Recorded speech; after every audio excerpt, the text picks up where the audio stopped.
Welcome to this explainer. Today, we're going to unravel the sheer scale and ingenuity behind the Great Pyramid of Giza.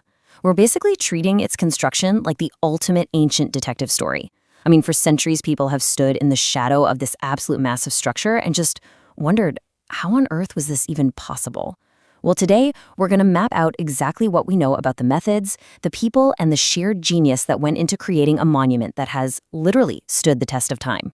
So how did a civilization over 4,500 years ago build monuments that still challenge modern engineers? It's a massive question. How did a civilization working millennia ago pull off this marvel without any modern tech? We're talking no cranes, no internal combustion engines, no computers to calculate weight distribution, nothing. We are looking at a society that achieved absolute architectural perfection using just the fundamental laws of physics, a deep knowledge of astronomy, and incredibly organized human labor. Section 1. The Pharaoh's Grand Ambition. 4,500. Just let that number sink in for a second. The Great Pyramid was already incredibly ancient when the Roman Empire was just getting started. It really forces us to ask, what kind of society and what kind of leader actually dares to envision a project that outlasts pretty much everything else humanity has ever built? Well, Pharaoh Khufu's ultimate vision was the greatest tomb ever built, precisely mapped on the Giza Plateau's limestone bedrock. He wanted a monument unlike any other to ensure his legacy and his journey into the afterlife. But you can't just drop a few million tons of stone anywhere, right? It needs a perfect foundation. Surveyors actually used highly calibrated measuring rods and stretched ropes to map the location out perfectly. And choosing Giza? Absolutely brilliant. It provided this massive, solid limestone bedrock foundation that could actually support the unimaginable weight of the pyramid without it sinking or shifting over thousands of years. Section 2. Sourcing and moving stone. Step 1. Extract stone using copper tools and wooden wedges. Step 2. Move massive blocks via wooden sledges. Step 3. Load onto barges during seasonal Nile floods. The logistics here are just mind-blowing. First, they're extracting this using relatively soft copper tools. Then, moving these massive blocks on wooden sledges over wetted sand to cut down on friction. And finally, they actually harness nature itself, using the Nile's seasonal flooding to float heavy barges right up to the Giza site. Granite from Aswan and local limestone bedrock were relentlessly extracted using stone hammers and chisels. Notice the physical contrast here, because it's super interesting. While the bulk of the pyramid was made from that local Giza limestone, the interior chambers needed massive granite blocks. And they extracted those from distant Aswan quarries, literally hundreds of miles away, using nothing but simple hand tools and sheer human willpower. The coordination to mine, move, and shape these gargantuan stones. It's a true testament to an exceptionally sophisticated supply chain. Section 3. Cracking the construction mystery. Okay, so we've got these competing ramp hypotheses: straight ramps, zigzag ramps, spiral ramps, and the internal ramp theory. We know they got the stones to the site, but how did they elevate millions of blocks hundreds of feet into the air? Archaeologists have proposed all these incredible ramp hypotheses. Did they build massive straight ramps going a mile out into the desert? Or maybe zigzag ramps scaling the face? Or a spiral ramp wrapping around the outside?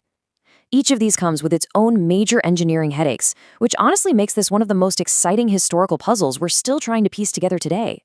Then there's the internal ramp theory, a hypothesized construction method suggesting the Egyptians built a ramp system inside the pyramid itself to haul stones to the top.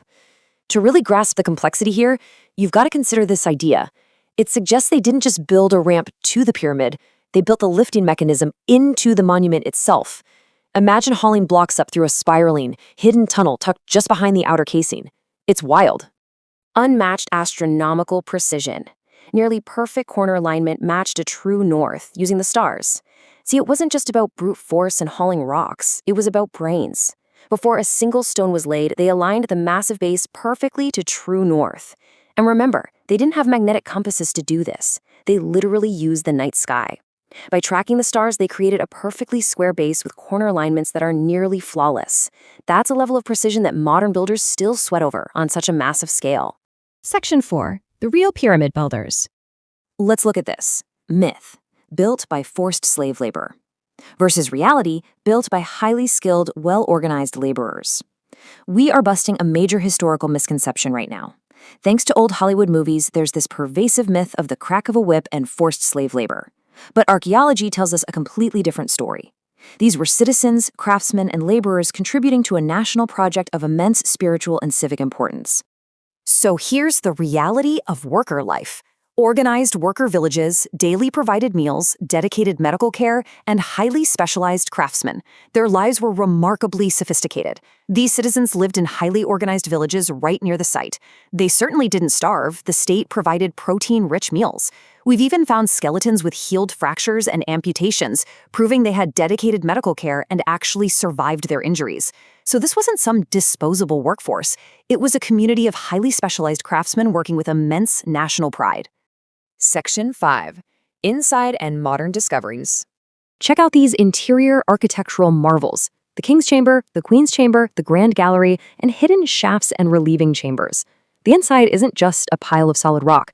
It's a total labyrinth of architectural genius meant to protect the pharaoh's resting place.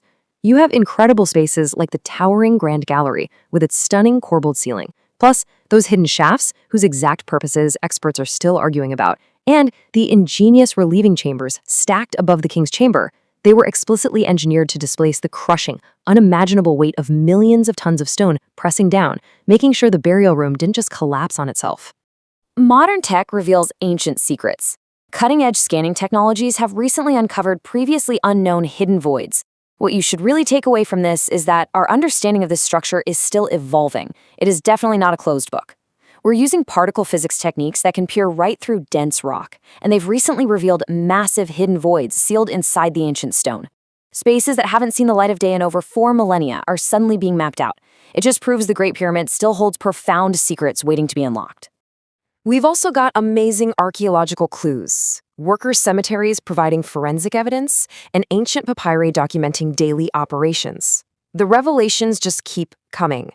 Ongoing archaeological breakthroughs give us hard forensic evidence. Unearthing worker cemeteries gives us a biological profile of the actual people who lived at the stones. And they found these incredibly rare ancient papyrus scrolls that document the daily logistics and boat shipments of limestone. We are literally reading the ancient ledgers of the guys who managed the supply chain. How cool is that? The pyramids were not built by magic or aliens, but by human intelligence, determination, and extraordinary engineering that continues to inspire the world today.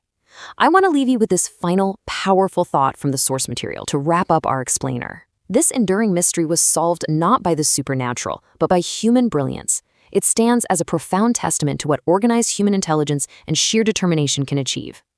Looking at our own modern capabilities, what seemingly impossible feats might we engineer next? Thanks for joining me on this deep dive.